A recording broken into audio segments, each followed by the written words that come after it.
If you've ever played gin rummy, you'll be immediately familiar with how to play clever. At its most basic level, the object is simply to get rid of all your cards by playing 3 or more related cards from your hand.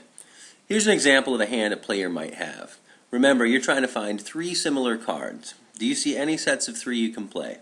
If you do, then you're already playing the game. If not, don't worry about it. I'm going to help you out. So let's see. Well, there's 3 yellow cards. You could play those. Or maybe you see things in order, and you would play the X, Y, Z as a sequence. What about the pictures? Do you see anything there? If you're thinking you see 3 instruments, you'd be correct. Play those. Are you starting to get the idea? What else do you see? How about C-A-T to spell the word cat?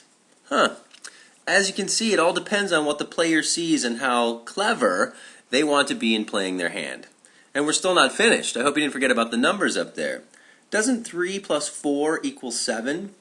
From what I remember learning in school, it does, and you could certainly play those 3 as an equation.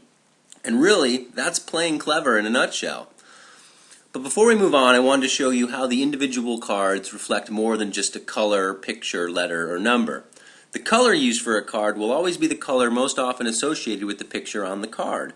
For example, peas are typically green, and of course an apple is traditionally thought of as red, hence the colors of those cards. Likewise, the numbers will reflect what is on the card as well. There are 6 strings on a guitar, 4 wings on a dragonfly, and so on.